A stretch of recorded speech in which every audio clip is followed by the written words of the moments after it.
Hello and welcome back to the channel, everybody. My name is Dark Sage Walker, and it is getting difficult to believe just how insidious and greedy some of these gaming companies are, man. Alright, I just rolled, and we're going to be doing classic soundtrack. So hopefully that's a good time for everybody involved. Just understand that when I rolled Player's Choice, I did choose the jazz soundtracks. So I don't want you to take it as, you know, me just choosing whatever I want here. I am working off of a bit of a schedule here. Alright, well, I just did a critical hit run.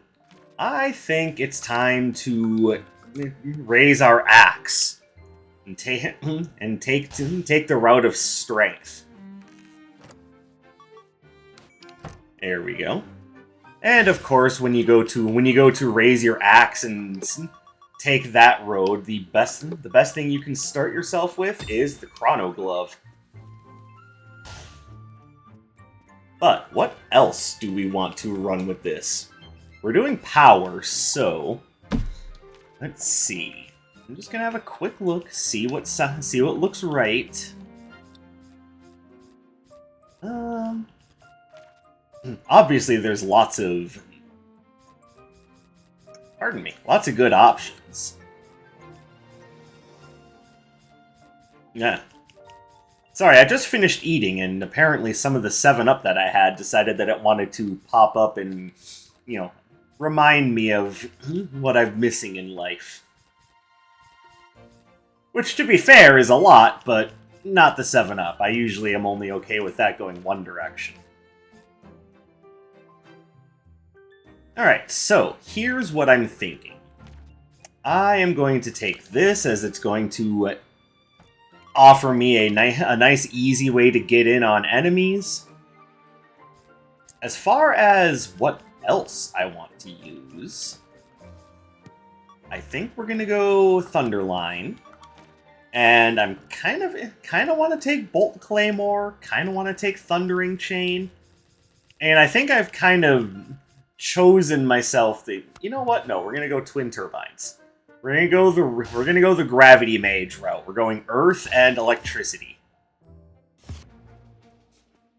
Now all we need is our usual start, because I do very much enjoy the somewhat increased difficulty, even if I do lose every now and again, which, you know, that's whatever.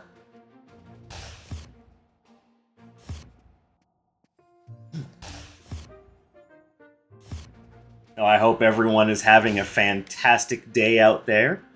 We are finally into just consistent fall weather now. Our high temperatures are in the, you know, high 60s to low, maybe mid 70s.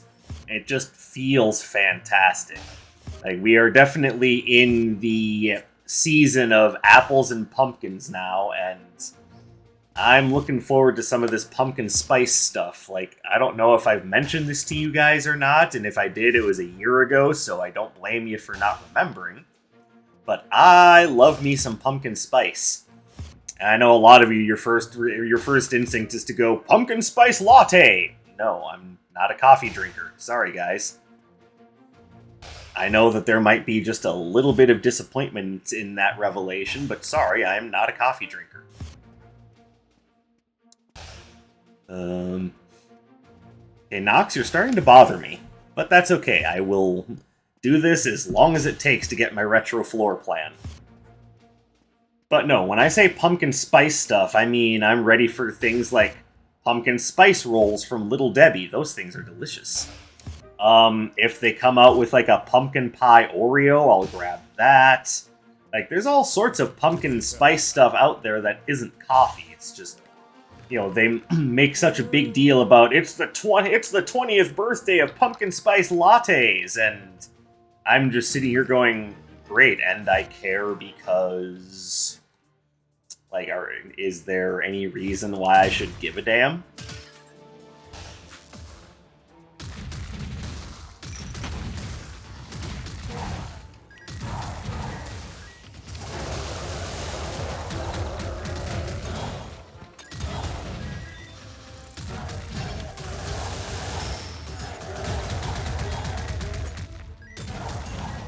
Yeah, get out of here. Give me that book that I'm not even going to use.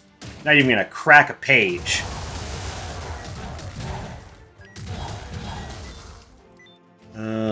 Nope, not falling for that trick again.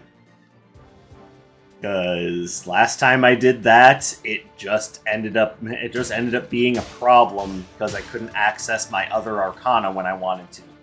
Nope, probably just gonna grab the pewter bracelet and call it good.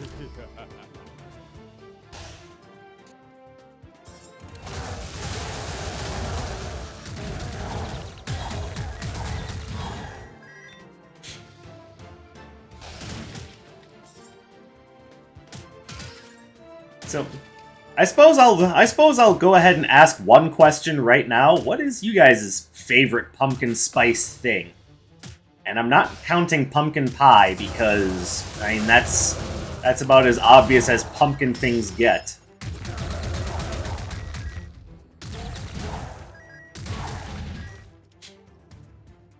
But outside of just plain old pumpkin pie, what's your favorite pumpkin spice dish?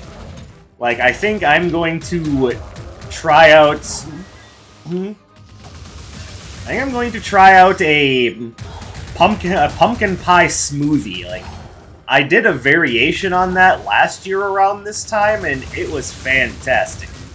Well, when I say last year around this time, I mean around, like, January or February, because I haven't had my blender that long. But, yeah, it was actually pretty tasty. I was very pleased with how it turned out. Ow.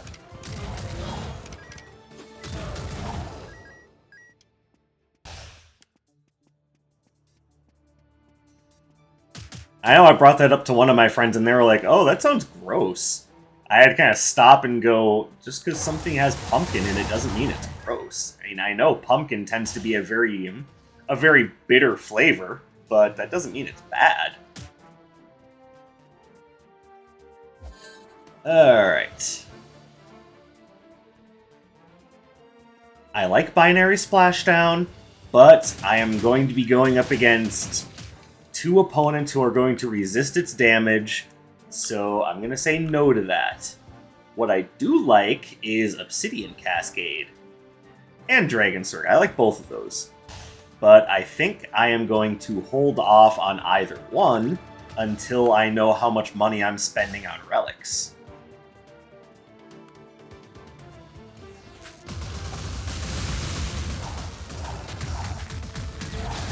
Ow.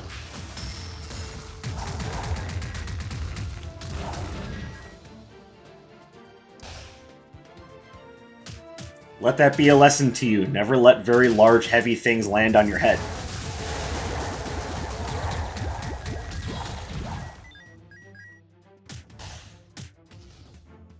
Okay, what do we got?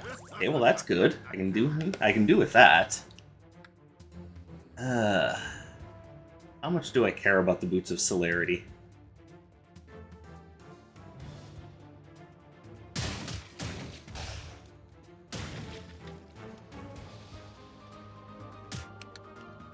I don't know how much I feel like I need that.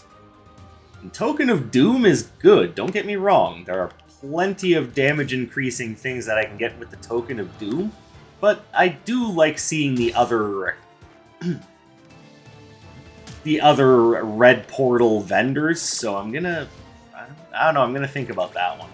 But I do think I want to at least take Obsidian Cascade.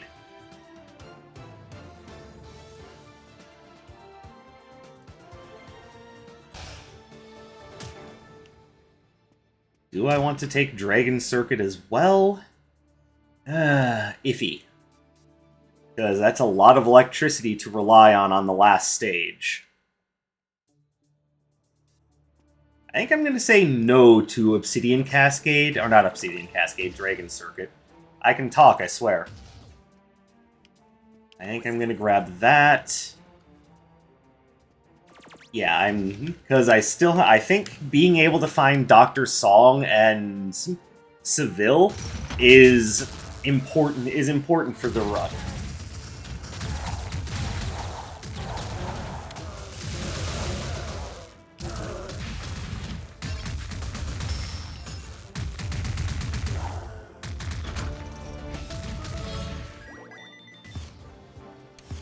So we move on.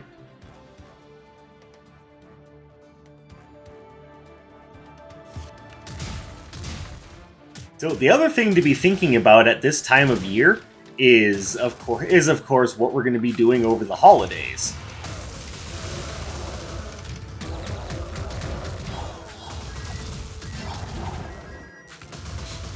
And for a lot of us, that's going to involve time off. It's going to be involving time spent with family, obviously friends as well. But usually, when you think of the holidays, you think either, oh boy, I get to spend time with my family, or I have to spend time with my friends. And that will invariably bring up the idea of Christmas presents. You know what we're going to be doing for that special time of the year.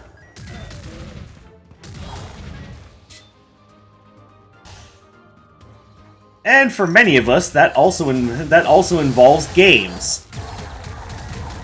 Like I know I tend to buy games for my friends, either on Steam, or like for my roommate, I tend to buy him stuff for the Switch. Mostly because he's got a Steam account that isn't very active, so I tend to look at Switch releases for him.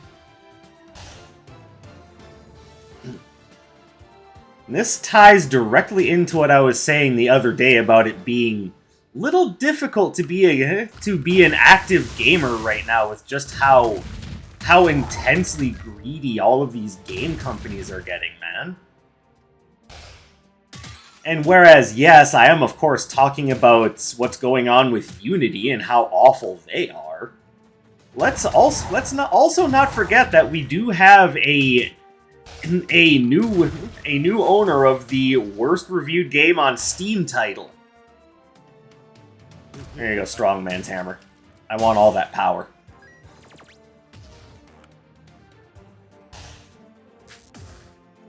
And the new owner of the worst-rated game on Steam is NBA 2K24. And why would that be? Well, for mostly a lot of the same reasons as the Madden series has been getting raked over the coals for the last few years. Because it's an effortless cash grab release that basically just shits all over the idea of simulation basketball, and is clearly more so there to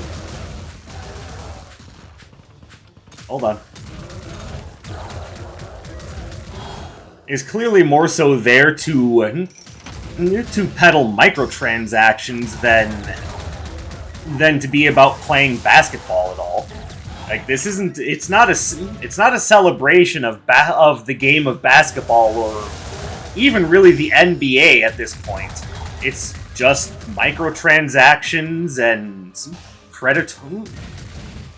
the usual predatory business model that's been plaguing the industry for a while now.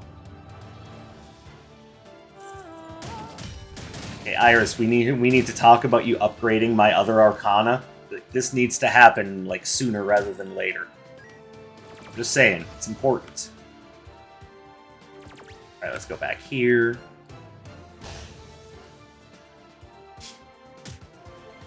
But also layered on top of that is the idea that not only is it predatory, not only is it a bit of a glitchy, buggy mess, but if you're playing the game on PC, you don't even get the next-gen version. You get basically a lazy, cobbled-together, like, crap port. We will take that.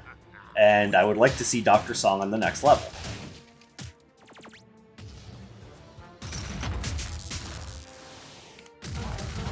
Now, the two things that are very obviously the problems that we need to talk about here are the yearly release cycle, and the idea that they're not even developing anything outside of just... I mean, I think I've pretty much made my point, honestly, but... you know, you want to look a little bit deeper into that, they're, much like Madden, again, they're reusing a lot of the same animations from previous titles, which, let's go ahead and be 100% completely honest, a lot of games do that. Like, you think Mario's had new backflip animations for just about every Mario game that's come out for a while? Or do you think some of that code is being reused from Mario 64? Come on, let's be real with each other here.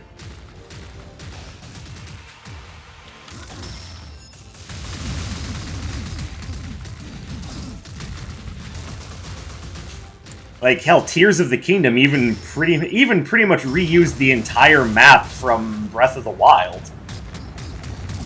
So it's not like things never get reused in the gaming industry. But what matters is what you do around that reuse. Yeah, cool, we'll take that.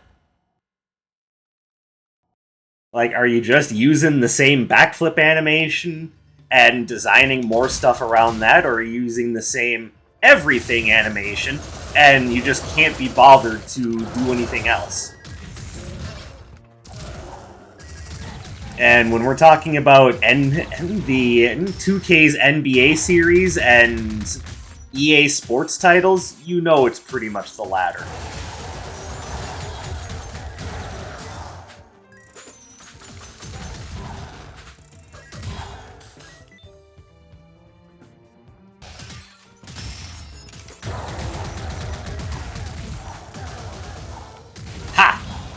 You thought you could get past my axe?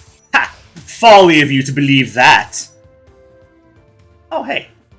Alright, so before we upgrade Twin Turbine... Oh, wait, no, because we're going to see Dr. Song, but we're going to be giving her that. So yeah, I can just take this now.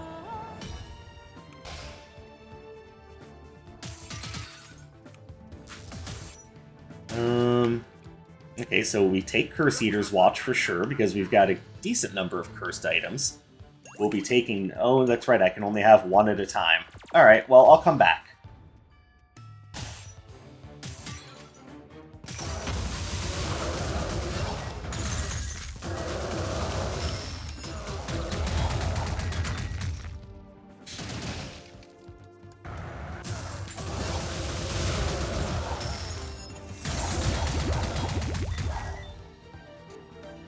Alright, this is going nicely. Doctor, I'm going to give you that token of health to fund your research. Renewing potion vial. You know what? I can live with that. I like that one. I'll take this to give to Seville.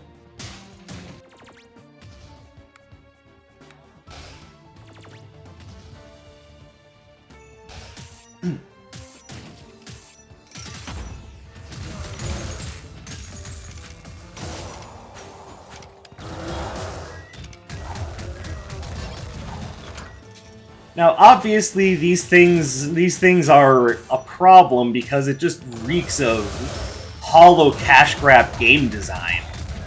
Like, it doesn't feel like they designed a game. It feels like they... I mean, obviously they didn't. They just designed a microtransaction simulator. And remember the year that they got called out for turning basketball into a casino? Like, I don't know where it's written in the rules of the National Basketball Association that in order to continue playing the beloved game of basketball, you need to roll 3 sevens on your slot machine in order to get your players in the game. Oh, I'm sorry. Was that not ever a thing when it comes to basketball? I'm sorry. And 2K has confused me. I must not know what basketball is nowadays. I'll grab that, see if I can turn it into anything.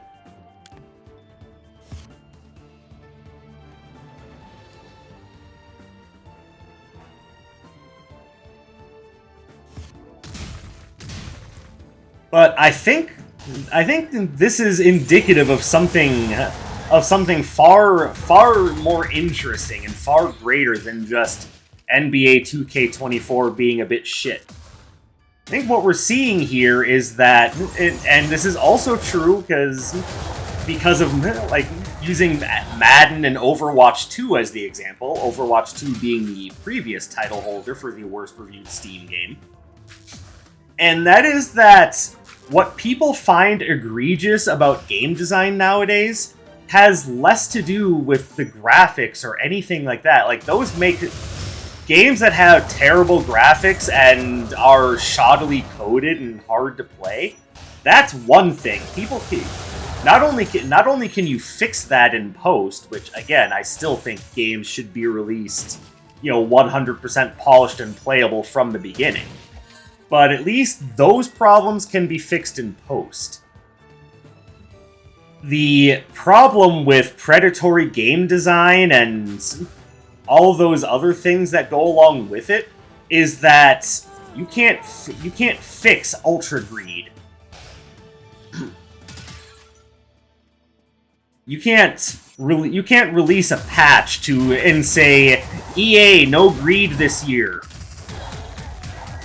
Imagine Swiper saying that. EA, no greed. EA, no greed. EA, no greed. Aw, man.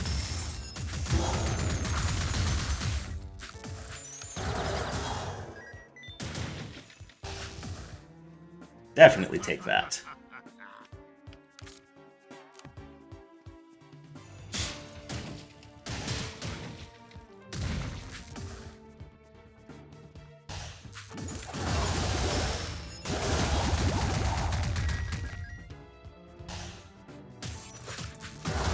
And I think more than anything, people are just getting tired of the greed, of the constant nickel and diming, of the predatory business practices, of turning a hobby that so many of us love into just a corporate circle jerk.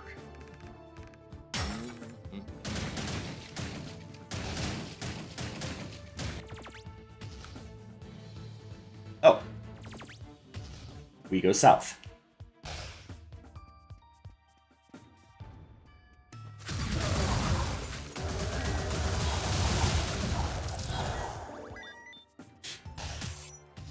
Because it seems to me that with Overwatch 2 and NBA 2K24 being the worst reviewed games on Steam, what that's telling me is that people are willing to put up with some things in gaming, but they're not willing to put up with that.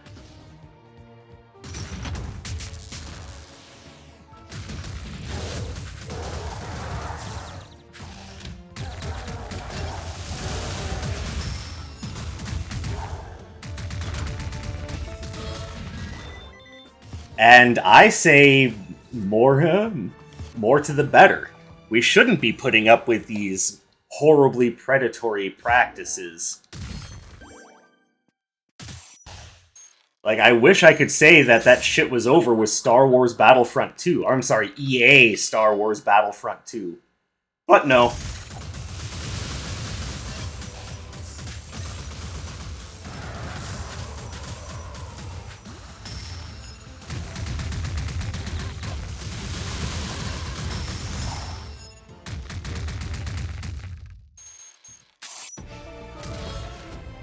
And it's silly that I have to make that distinction because there's two Star Wars Battlefront 2s out there.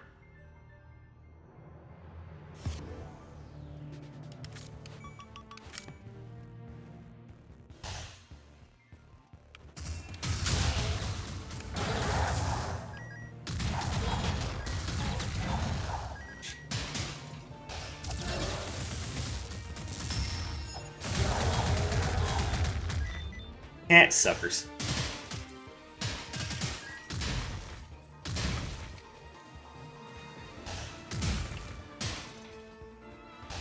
And I do believe that stance is being exemplified by just how upset a lot of devs and gamers alike are with this whole Unity pay per install thing.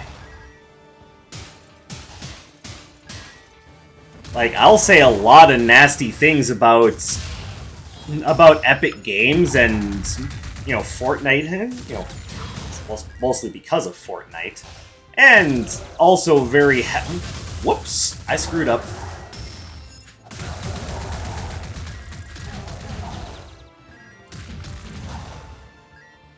Yeah, I'll say a lot of nasty things about Epic Games and, you know, the business partners that they choose to take on.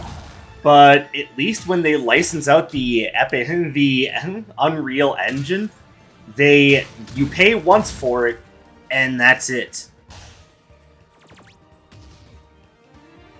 Now imagine if they suddenly turned around and said, "Oh, by the way, because your game turned out to be popular, we want a cut. Give us 20%." That's basically what Unity is saying, is like, "Oh, if your game turns out to be popular, we want a cut, motherfucker." And it's almost as if they're going, "That's a nice game you developed there. Shame if something were to happen to it."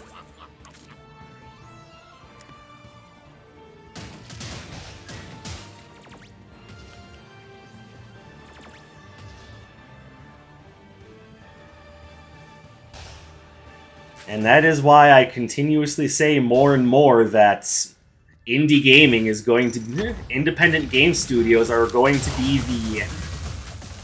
the gateway to better gaming experiences.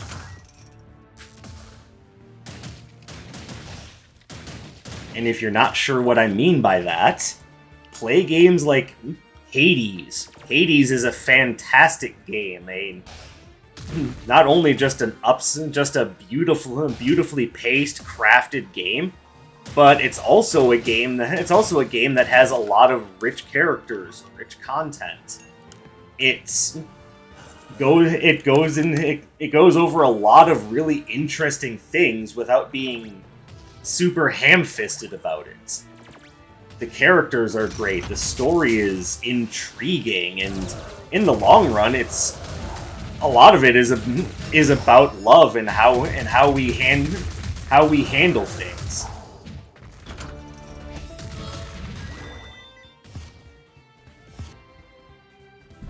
Like, it's won awards in all sorts of different areas for a good reason. There's plenty of games that I would recommend people check out for the gameplay alone. Super Mario Bros. 3 comes to mind. Or if you want something more recent, play Super Mario Odyssey. That game is polished to a fine sheen. But neither of those are indie games, so how about I recommend an indie platformer for you? How about Yooka-Laylee and the Impossible Lair? Or how about A Hat in Time? Both of those games are... Hold on, I just took a bunch of lightning up the ass, and I feel like I need to offer retribution.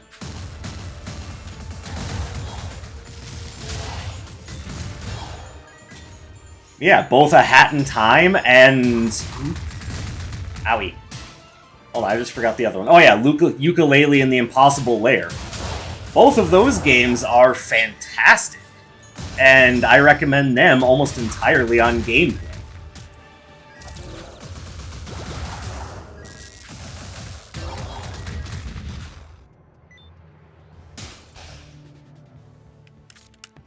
Fairy adoption.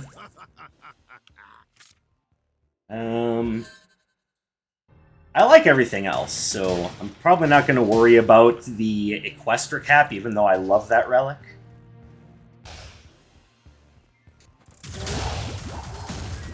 Now, right about now, I'm sure a number of you are saying, Dark Sage, you're playing an indie game right now? How come you're not recommending people play that? Mostly because I thought that was obvious. Like, I play this game almost every day for an audience's amusement. I thought it was just plain common sense that I would recommend this game.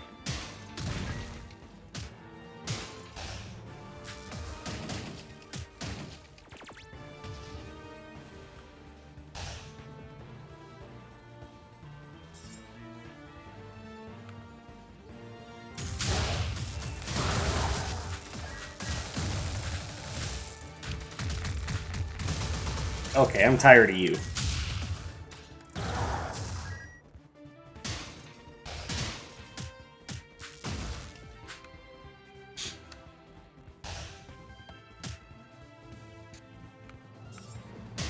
But time and again, I will always say this: if there's something going on in the industry that you don't like, push back against it.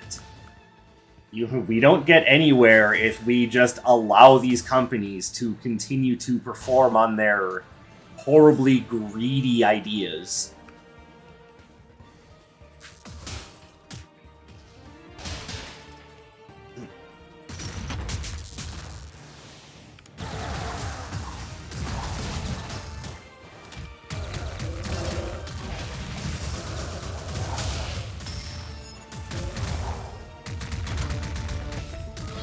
And even companies that I typically like Nintendo, aren't getting a free pass. There's the big thing was about how poorly they emulated the worst thing recently, I should say, is how poorly they emulated the games that were a part of Mario 3D All-Stars. For what it's worth, I still bought it, but I'm not pretending like either that or the idea that that game was only available for a limited time was a good idea.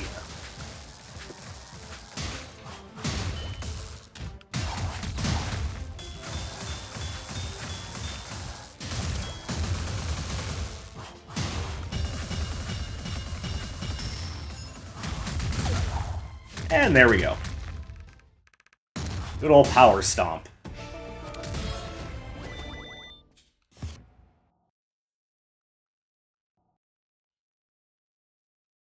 But even when I don't necessarily agree with Nintendo or their business initiatives, I do have to point out that they do still continue to make some of the best games in the industry.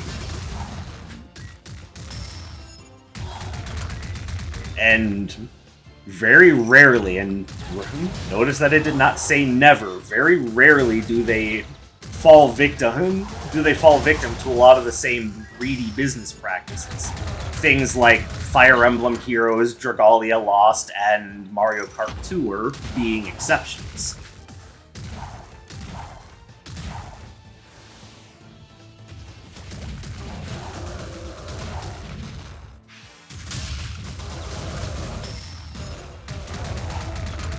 Alright, now we can switch that back.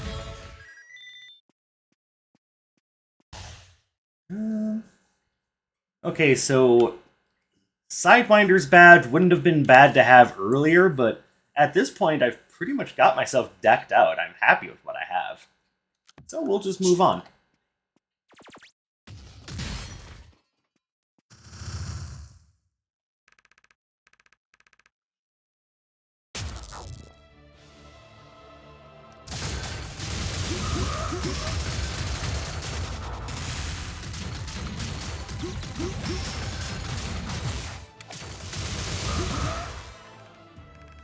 Beautiful. Hey, you like knives? Eh.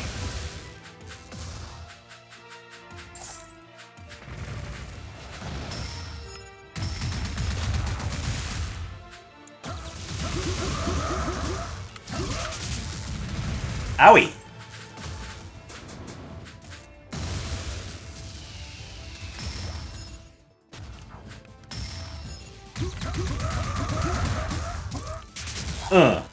And my axe!